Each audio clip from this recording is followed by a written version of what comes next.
This week, I'm actually so excited. I'm doing a Q&A. It's the first one on my channel. I've not done one before. So thank you to everyone who sent your questions in. I really appreciate it. I'm not even going to lie. Look, I didn't get loads of questions. I got a few though. So I should be able to get through all of them in the video today.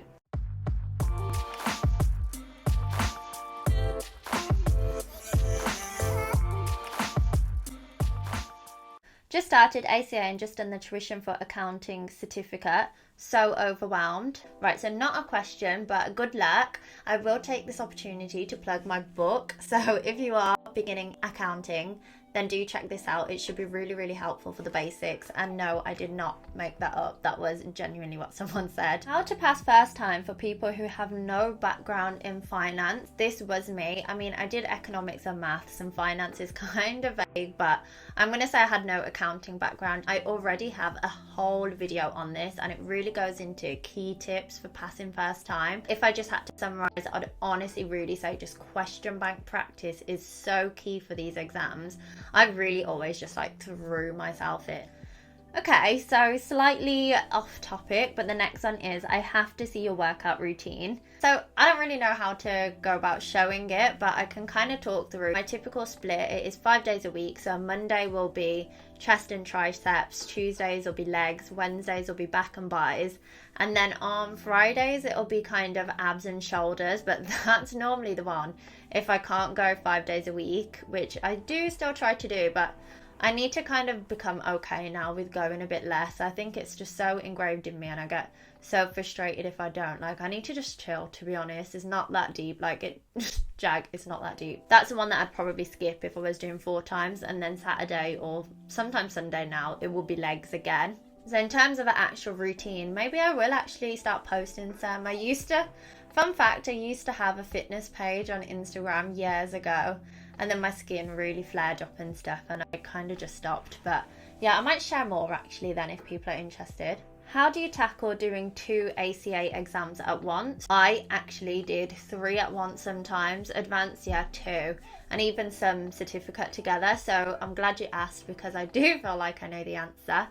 I've got a video on 3 at a time, but it's just plan. My planner is literally here. You may have seen it already, and I always say I'm not obsessed with unicorns. It's just the first one that I came across in Primark or something, so just grabbed it. Plan, really just split your time out, work backwards from the exams, know what you need to focus on daily as well. That really helps, because then you can just really slot in your question practice. Also do kind of take some annual leave if you can before the exam. That's always helped me, to be honest, and then I'll just have set days to focus on each. In terms of how much you focus on each one, I think it depends on what exam it is. How long did it take to get the excitement of being qualified out of your systems? I feel like I come across really excited all the time about it, and don't get me wrong, I'm so glad that I have qualified now, and it was a lot that went into it. But I think it's a weird one, because I found out the case result in Jan, but then I literally had to wait a really long time to finish my training certificate, and then it was almost like a year after that until I actually got it. Excited, sending off my training contract, buzzing. And then when I got the membership email, I was so gassed, I was excited. Opening the certificate, that was cool. Long story short, I think it fades more once you have passed the exams, but it's just something that I am still just proud of. That leads me into, what would you say is your best achievement? I think it's my double promotion actually, and I will be doing a video on that shortly, hopefully. But really, I think it's that I worked so hard for it. Really just tried my absolute best, and it worked. So I would say that. How's wedding planning going?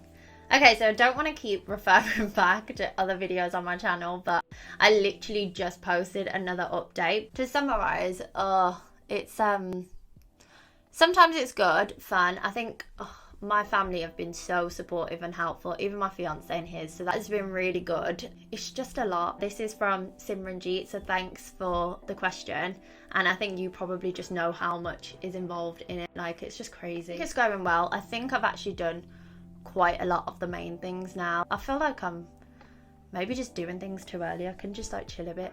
Switching service line, I assume, this about how to do it. Maybe the easiest pathway is perhaps through a secondment. I actually tried to go for the transaction services secondment and I wasn't successful in the end. Speak to others, really network. I think if you've got someone in your team or coach, for example, then do speak to them.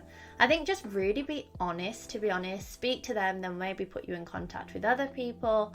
I've seen it's happened quite a bit in my firm and people are actually just find it to be quite helpful. Easiest way is a secondment. Perhaps as well I've seen where people are close to leaving and then people have got in touch with them and yeah, they've had conversations though. I think conversations are key.